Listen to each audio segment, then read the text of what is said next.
Mr. Hegseth, this hearing is about whether you are qualified to be Secretary of Defense, and one of the qualifications, to answer my colleague's question, is to actually win the votes of every member of this committee and to be confirmed by the United States Senate. And you need to convince us that you're worthy of that vote, because the people of the state of Illinois voted for me to be their senator so that I could cast that vote when it comes to picking who is going to be the next Secretary of Defense. This hearing now seems to be a hearing about whether or not women are qualified to serve in combat, and not about whether or not you are qualified to be Secretary of Defense. And let me just say that the American people need a SecDef who's ready to lead on day one. You are not that person. Our adversaries watch closely during times of transition, and any sense that the Department of Defense that keeps us safe is being steered by someone who's wholly unprepared for the job puts America at risk, and I am not willing to do that. With that in mind, Mr. Hegseth, I want you to try to explain to the American people, this committee, who have to vote for you, and to our troops who are deployed around the world, why you are qualified to lead the Department of Defense. We already know that you've only led as large as a 200-person organization. We already know that you so badly mangled a budget that after you left, they had to bring in a forensic accountant to figure out what went wrong, and that the largest budget you ever managed was about $18 billion. You know, that is about 51,560 times lower than the Department of Defense budget of $825 billion. $16 million is 51,568 times smaller than the defense budget. Please describe to me, Mr. Hegseth, you talk about DOD passing an audit. Please describe to me a time or an organization when that you led underwent an audit, because you say you're going to hire smarter people than you to run this audit. I'm not asking you to be an accountant.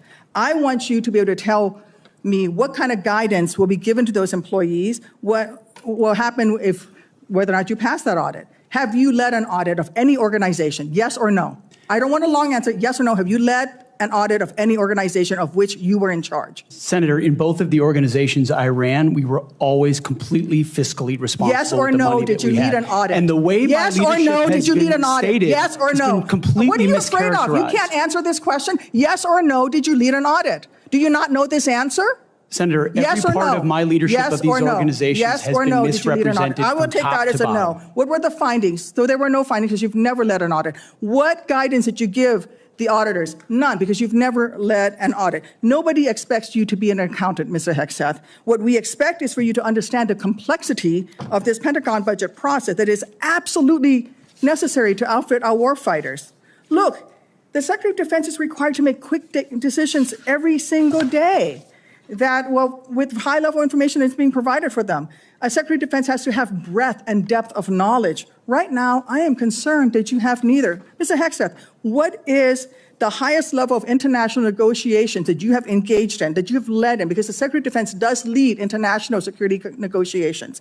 There are three main ones that the Secretary of Defense leads and signs. Can you name at least one of them? Could you repeat the question, Senator? Sure. What is the highest level of international security agreement that you have led?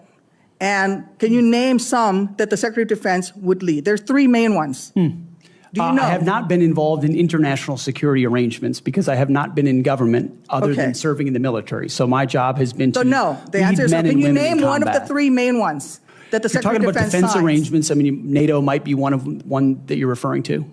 Status of Forces Agreement would be one of them. Status of Forces Agreement. I've been a part of teaching about Status of Forces Agreements. But you don't remember to mention it? You're not qualified, Mr. Hegseth. You're not qualified. You talk about repairing our defense industrial complex. You're not qualified to that. You could do acquisition and cross-servicing agreements, which essentially are security agreements. You can't even mention that. You've done none of those. You talked about the Indo-Pacific a little bit, and I'm glad that you mentioned it. Can you name the importance of at least one of the nations in the ASEAN, and what type of agreement we have with at least one of those nations? And how many nations are in ASEAN, by the way? I couldn't tell you the exact amount of nations in that, but I know we have allies in South Korea and Japan and in AUKUS with Australia, trying to work on submarines with them. Mr. Hegseth, none of those countries are in ASEAN. Across. None of those three countries that you've mentioned are in ASEAN. I suggest you do a little homework before you prepare for these types of negotiations. Listen, Mr. Hegseth, We ask our troops to go into harm's way all the time. We ask them to go into harm's way. And this behind me is a copy of the Soldier's Creed, a copy that usually hangs over my desk here in the Senate, and you should be familiar with it. It's the same copy that hung over my desk at Walter Reed every single day that I woke up and fought my way back because I wanted to go back and serve next to my buddies who saved my life. This same copy, these words are repeated over and over and over again. And let me read out two things to you, two sentences. I will always place the mission first, and I am disciplined, physically and mentally tough. Our troops follow these words every single day, and they man up and they pack their rucksacks and they go to war. And they deserve a leader who can lead them, not a leader who wants to lower the standards for himself or raising the standards for other people. And by the way, our troops already meet the standards. We ask troops to man that ship, fight that fire, fly that helicopter until their very last breath. And they do that every single day. They cannot be led by someone who's not competent to do the job.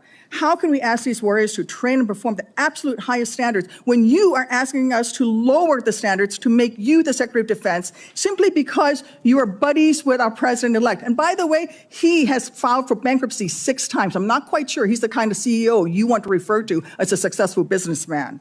Let me make it clear. You can't seem to grasp that there is no U.S. military as we know it without the incredible women that we serve.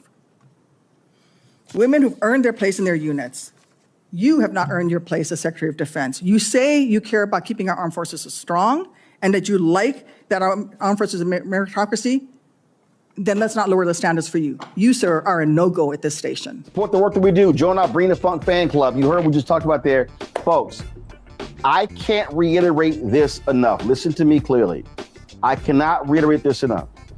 When you've got technology companies running scared, when you've got legacy media not doing their job, when you've got Black-owned media that is disintegrated, now is more than ever for us to have independent media that cares about the truth, that is willing to say what needs to be said. So when you support Roland Martin Unfiltered, this show, when you support the Black Star Network, you're not just supporting me, you're supporting the other shows. Our goal is to add 2 more shows this year. We want additional shows. We want more weekly and daily shows because we want to be able to speak truth to power. We want to be able to say what is necessary where other people are scared. And when you are scared, when you're looking over your shoulder, oh my God, that advertising contract is not going to come in. Well, guess what? A lot of these major ad agencies, they're not even supporting us anyway. You know, in 6 years of doing this show, Group M hasn't done a damn thing with us. Publicis hasn't done anything with us. You've got Horizon, you've got all of these folks, they haven't done jack. And so we are calling it like we see it, and we're speaking truth. And unlike some of these other so-called progressives and people who believe in truth, I'm not running around trying to kiss MAGA ass and kiss Trump's ass. I won't be going to Mar-a-Lago, not for a damn thing. And so this is about us being able to speak truth. So when you support this show and this network with your resources, that is exactly what is happening, because we are trying to build something that is bigger and broader, and actually it has the courage to say what needs to be said, even when it makes other folk uncomfortable. If you want to contribute giving Cash App, use the Stripe QR code. This is it right here. And if you are listening, simply go to blackstarnetwork.com to check it out. Also, because you want to see your checking money order, some of y'all old school, we understand that. See your checking money order to P.O. Box 57196, Washington, D.C., 2003-7-0196. PayPal, R. Martin Unfiltered. Venmo is RM Unfiltered. Zelle, Roland at RolandSMartin.com, Roland at RolandMartinUnfiltered.com. And again, folks, we've got some 4 million social media followers. If only 20,000 of our fans contribute at least $50 each, which comes out to $4.19 a month, 13 cents a day, that's $1 million. It allows us to be able to continue to build, to add these shows and do the work that's required. So your support is needed. So please join our Bring the Funk fan club today. If you've not already joined, if you have given to us in the past, please renew your commitment, because it's important that we support Black-owned media, because Black-owned media matters.